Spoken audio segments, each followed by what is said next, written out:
Hey, Frank Turek, why doesn't everyone go to heaven? Because God's not going to force anybody into heaven against their will. A number of years ago, I was at the University of Michigan debating an atheist by the name of IDHEFTBAA, and during the debate he asked me a question. He said, Frank, my mother was a survivor of the Holocaust. She lived a life full of pain and suffering. Toward the end of her life, someone offered her the gospel, but then she died. Is she in hell right now? So I said, Eddie, I don't know where your mother is now. I don't know if she had a deathbed conversion or not, but if she didn't accept Christ before she died, then Christ or God is too loving to force her into heaven against her will. Because what's the assumption behind the question? The assumption behind the question is that everybody wants to be in heaven. That's not true. Ladies, have you ever had a young man pursue you whom you did not want to date? Well, ladies, suppose he keeps asking you out, and you finally say, look, I like you, but only as a friend. But suppose this doesn't deter the guy. He keeps asking, and he finally says, look, I love you so much, I'm going to force you to love me. Can he do that?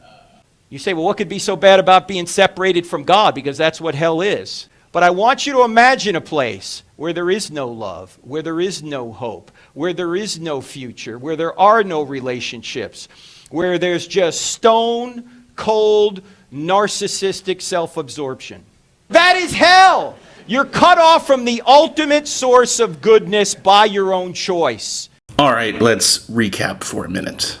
According to Turek, hell is total separation from God, which is to say, a total separation from the ultimate source of goodness. It is an existence without love, hope, or relationships. This is the forever fate of anyone who doesn't accept the gospel before they die, even Holocaust survivors. But what about those who have never heard? According to what Turek says elsewhere in the talk, God may reveal himself through dreams and visions to those wanting to know the truth. But to those that don't, their fate is apparently the same as those who hear the good news and reject it. We all have a narrow window to get right with God.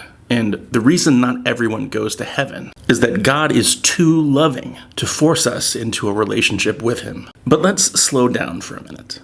On multiple Christian positions, it's not clear that he would have to do anything like that. If compatibilism is true, then God could ordain that everyone eventually come to Christ freely, in the compatibilist sense, without forcing anyone to do anything in a problematic way. If God knows what creatures will freely do in any possible circumstances, i.e. Molinism is true, then plausibly God could actualize situations wherein everyone will eventually freely come to him.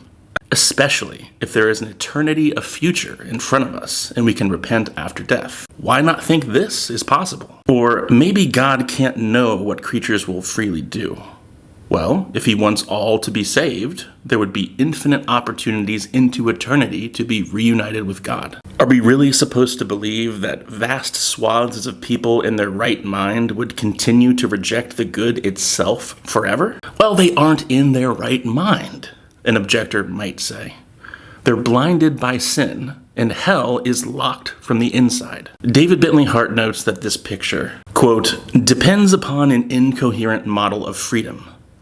Under normal conditions, we recognize any self-destructive impulse in any person as a form of madness. It makes no more sense, then, to say that God allows creatures to damn themselves out of his love for them, or out of his respect for their freedom, than to say a father might reasonably allow his deranged child to thrust her face into a fire out of a tender regard for her moral autonomy, unquote. He elaborates further, quote, freely, sanely, deliberatively, to elect misery forever rather than bliss would be a form of madness.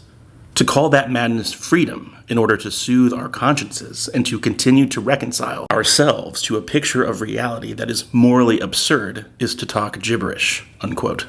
If we use a parent-child analogy rather than Turek's romantic one, it's easier to see the problem. Imagine your small child begins running into traffic. Are you going to yell, I love you so much, please stop. I respect your freedom, but please, oh, please come back. Or are you going to run them down and yank them out of the way? Surely the latter. Philosopher Joshua Rasmussen says something along similar lines.